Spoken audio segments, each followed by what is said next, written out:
இன்னைக்கு நம்ம ப்ளீச்சோட 5th எபிசோட தான் பார்க்க போறோம். எபிசோட ஓப்பனிங்ல நம்ம ரூக்கியா அவளோட ஸ்பெல்ல வந்து யூஸ் பண்ணி அந்த ஹாலோவை அட்டாக் பண்ண ட்ரை பண்ணியிருப்பாள்ல, பட் அது வேலைக்கு ஆயிருக்காது. சோ அது அவளை திருப்பி அட்டாக் பண்றதுக்காக ரெடியாக இங்க இன்னொரு பக்கம் நம்ம ஹீரோ அந்த காரினை கொண்டு போய் வீட்டுல வந்து வச்சுட்டு அப்படியே யோசிச்சுக்கிட்டே வருவான். அம்மா இறந்து போனதுல இருந்து காரின் வந்து அழுததே கிடையாது. பட் அம்மா இறக்குறதுக்கு முன்னாடி வரைக்குமே காரினும் சரி யூஸும் சரி கொஞ்சம் கூட ரெஸ்பான்சிபிளா இருந்ததே இல்ல. சோ அப்படி இருக்கும்போது அம்மா இறந்ததுக்கு அப்புறம் யூஸு மொத்த ரெஸ்பான்சிபிலிட்டி எடுத்துக்கிட்டு வீடை வந்து பார்க்க ஆரம்பிச்சுட்டான்.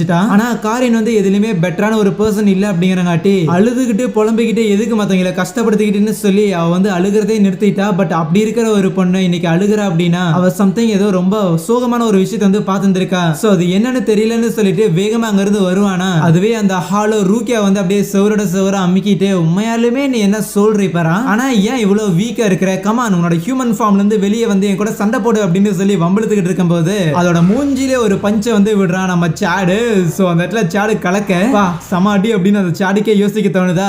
என்ன இந்த சாடாலையுமே ஸ்பிரிட்ஸ் வந்து பார்க்க முடியுமா என்னன்னு சொல்லி ஷாக் ஆக பார்த்தா அந்த இடத்துல சாட வந்து அப்படியே காத்துல பாக்ஸிங் பண்ணிக்கிட்டு இருப்பானா. இல்ல இவனால பார்க்க முடியாதுங்க போது ஈவன் அந்த ஹாலோ இருக்குதுல. சோ அதுவுமே நான் கூட ஒரு செகண்ட் அவன் பாக்குறான்னு நினைச்சு பயந்துட்டேன். சரி அவன் அட்டாக் பண்ணான்னு சொல்லி திருப்பி வருவானா. பார்த்தா அந்த சாடு எதர்ச்சியா திருப்பி ஒரு அடி மூஞ்சிலே விட அந்த ஹாலோ அங்கிருந்து பறந்து போய் விழுகும். இதை பார்த்த ரூக்கியாக்கு பயங்கர ஷாக்கிங்கா இருக்கும். ஏன்னா லிட்டரலி அந்த ஹாலோ வந்து அவ்வளோ பவர்ஃபுல்லான ஒரு ஸ்பிரிட். இவன் வெறும் சாதாரண ஒரு ஹியூமன் பீயிங் தான். இன்க்ளூடிங் இவனால அந்த ஒரு ஸ்பிரிட்டை வந்து பார்க்க கூட முடியாது, சென்ஸ் கூட பண்ண முடியாது. என்ன அது பேசுறத வேணா கேட்கலாம். பட் இருந்தாலும் எப்படி இவன் வந்து பார்க்காத கேட்காத காத்துல வந்து குத்தி சண்டை போட்டுக்கிறேன் உனக்கு பயமே கிடையாதா அப்படின்னு நினைக்க.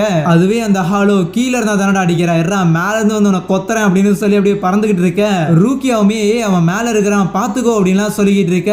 ஹே புதுசா வந்த பொண்ணு உன்னால பேய பார்க்க முடியுமான்னு கேட்க. அதை பத்திலாம் இப்போதைக்கு எக்ஸ்பிளைன் பண்ணிக்கிட்டு இருக்க முடியாது. அவன் மேல இருக்கிறான் எப்ப வேணும் அட்டாக் பண்ணலாம்லாம் சொல்ல. அப்படின்னா சரி அவன் எந்த சைடு இருந்து அட்டாக் பண்றாங்கிறத மட்டும் சொல்லு, மத்ததெல்லாம் நான் பாத்துக்கிறேன்னு சொல்லிட்டு அந்த இடத்துல ஒரு டெலிபோன் கம்பம் இருக்குமா. சோ அதை அப்படியே கட்டி பிடிச்சு பாதியோட பாதியா உடைச்சு அந்த ஹாலோ அவனை அட்டாக் பண்ண வரும்போது வச்சு தலையோட அவனுக்கு கொடுத்துருவான். அவ்வளவுதான் ஹாலோ உன்னோட ஆட்டெல்லாம் முடிஞ்சது. இன்னொரு சோல் ரிப்பர் உடனே இந்த இடத்துக்கு வந்துகிட்டு இருக்கிறான். ரொம்ப எல்லாம் ட்ரை பண்ணாதான்னு சொல்லிக்கிட்டு இருக்கேன். ஆனா அப்பவும் அந்த ஹாலோ அவ்வளவு ஈஸியா எல்லாம் முடிஞ்சிருச்சா கண்ணுன்னு சொல்லி எந்திரிக்க டக்குன்னு பார்த்தா அந்த இடத்துல குட்டி குட்டி ஸ்பிரிட்ஸ் எல்லாம் வந்து இவங்க மேல விழுந்து இவங்கள எந்திரிச்சு நகர முடியாத மாதிரி பண்ணிருமா. நம்ம ரூக்கியானால சுத்தமா முடியாது. பட் அந்த சாடுகிறான்ல, சோ அவன் அப்படியே அந்த ஸ்பிரிட்ஸை ஓவர் கம் பண்ணி எந்திரிக்க. டேய் யாரா நீ மசில் பவர் மட்டுமே இவ்வளவு வச்சிருக்கேன்னு சொல்லி அந்த ஹாலுக்கு பயங்கர ஷாக்கு. சோ அதுக்கப்புறம் மறுபடியும் அந்த சாடால ஹாலோவை பார்க்க முடியாதுல. சோ அந்த இடத்துல காத்துல பஞ்ச் பண்ணிக்கிட்டு இருப்பானா. சரி தரையில இருந்தா மாட்டிக்குவோன்னு சொல்லிட்டு அந்த ஹாலோ வானத்துல பறக்க ரூக்கியா டே அந்த ஹாலோ வந்து வானத்துல பறந்துகிட்டு இருக்குது, முதல்ல என் மேல இருக்கிறதெல்லாம் எடுத்துடுன்னு சொல்ல. அதெல்லாம் எடுத்துட்டு இப்ப எப்படி அதை அட்டாக் பண்ணலான்னு பார்த்தா அப்ப ரூக்கியா ஒரு பிளான் சொல்லுவா. அந்த மாதிரி ஆடு வந்து ரூக்கியாவை தூக்கி பிடிச்சிட்டு ராக்கெட் லான்ச்சர் மாதிரி மேல அனுப்புறதுதான் பிளான். நான் ஒரு ஸ்மார்ட்டான பொண்ணு, உங்ககிட்ட நிறைய ஸ்ட்ரென்த் இருக்குதுன்னு எனக்கு தெரியுது. சோ ரெண்டு ஒன்னா சேர்ந்தா சூப்பரா இருக்கும்லாம் சொல்ல. நீ ஸ்மார்ட்டான பொண்ணா இருக்கட்டும், ஆனா எனக்கு இது பண்றது ரொம்ப ஸ்டூபிடா இருக்குதுமானா என்னமோன்னு சொல்லிட்டு கரெக்டான ஆங்கிள் வச்சு அப்படியே அந்த பொண்ணை வந்து லான்ச் பண்ணும்போது அவ்வளவு வேகமா கிட்ட வருவாளா. சர்ப்ரைஸ் அப்படின்னு சொல்லி அவன் அவனோட ஸ்பிரிட்ல இருந்து சம்திங் ஏதோ துப்ப ஏதோ லீச்சஸ் மாதிரி அவன் மேல விழுகுமா. கீழே விழுகும் போது கரெக்டா நம்ம ரூக்கியாவை சாட் வந்து கேட்ச் பிடிச்சிருவான். பட் இருந்தாலுமே ரூக்கியா மேல ஒரு விதமான அட்டை மாதிரி இருக்கும், அதை அவளால எடுக்க முடியாதா. அப்ப அந்த ஹாலோ வந்து சம்திங் ஏதோ பவர் மாதிரி ஆக்டிவேட் பண்ண அந்த லீச்சஸ் எல்லாம் அப்படியே பிளாஸ்ட் ஆக ஆரம்பிக்கும். எப்படி அட்டை ஸ்டைல்ல பாம் சூப்பரா இருக்குதான்னு சொல்ல அடுத்து சாட் வந்து அந்த ஹாலோ கூட சண்டை போலான்னு வந்து நிப்பானா. அப்ப அந்த ஹாலோ அந்த காக்கடைல் இருக்குதுல்ல, சோ அதை எடுத்துட்டு வந்திருக்கும். அது மேல அப்படியே அந்த ஒரு லீச் பாம்பையுமே வச்சுட்டு ஒன்ஸ் நீ அட்டாக் பண்ண வந்தேன்னா இந்த ஒரு காக்கடைல போட்டு தள்ளிடுவேன்னு சொல்ல.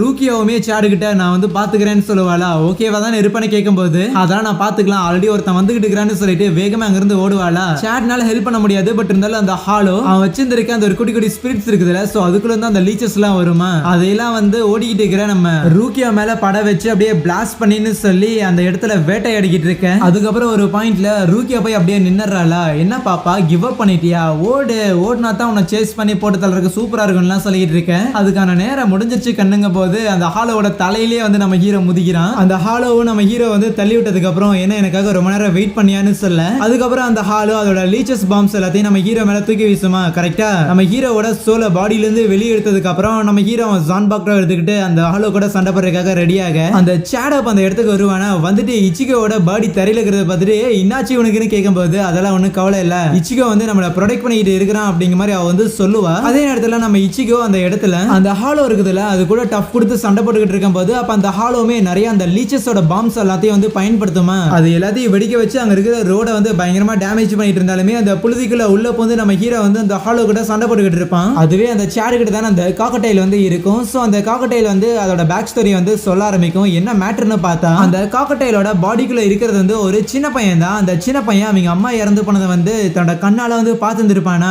ஸோ அப்பதான் இந்த ஒரு ஹாலோ இந்த ஒரு காக்கடைலோட பாடிக்குள்ள நீ ஒரு 3 மாசம் இருந்தனா உன் அம்மாவை நான் வந்து திருப்பி கொண்டு வரேன் அப்படிங்கிற மாதிரி சொல்லியிருந்திருக்கோம். ஸோ அதனால தான் அந்த சின்ன பையனோட சோலை அந்த ஒரு ஹாலோனால அந்த காக்கடைலுக்குள்ள சீல் பண்ண வைக்க முடிஞ்சிருக்குது. பிளஸ் அந்த ஹாலோ யாருன்னு பார்த்தா அவன் வந்து ஒரு பெரிய ஒரு சீரியல் கில்லரா இருந்திருப்பானா. அவனோட லாஸ்ட் விக்டிம் வந்து அந்த சின்ன பையனோட அம்மாவா தான் இருந்திருப்பாங்க. ஆனா அவங்க அம்மாவை கொலை பண்ணிட்டு அவங்க இருந்து போகும்போது அந்த சின்ன பையன் அவனோட சூலேஸை பிடிச்சி இழுக்க பால்கனில இருந்து அந்த சீரியல் கில்லர் கீழே வந்து இறந்து போயிருப்பான். அதுக்கப்புறம் ஒரு ஹாலோவா மாறி இருந்திருப்பான். தன்னோட இறப்புக்கு காரணமான அந்த சின்ன பையனை அவங்க அம்மாவை திருப்பி கொண்டு வரேன் அப்படின்னு சொல்லி பொய் சொல்லிட்டு அவனை வந்து ஒரு காக்கடைலா மாத்தி அவனை வந்து நம்ப வச்சு தினம் தினம் உங்க அம்மா வருவாங்க, இப்போ வருவாங்க, அப்போ வருவாங்கன்னு சொல்லி அவனை ஏமாத்தி அவன் டெய்லி அம்மா அம்மா அப்படின்னு சொல்லி கதறிட்டு இருப்பான். அதை பார்க்கும்போது பயங்கர சிரிப்பா இருக்கும், சிப்பு சிப்பா வரும்னு சொல்லி இது எல்லாத்தையும் நம்ம ஹீரோ கிட்டையும் அவன் வந்து சொல்லிட்டு இருப்பானா. இதை கேட்ட நம்ம ஹீரோ பயங்கரமா கடுப்பாயிருவான். எவ்வளவு தைரியம் இருந்தா இதை நீ பண்ணியிருந்திருப்பேன்னு சொல்லி அவனோட லீச் பாம் இருக்கும்ல அதை எடுத்துக்கொண்டு போய் அவனோட வாயை உடைச்சு அவன் வாய்க்குள்ளேயே வச்சு இப்ப இந்த பாமை வந்து வெடிக்க விடான்னு சொல்லிக்கிட்டு இருக்க. ஆப்வியஸா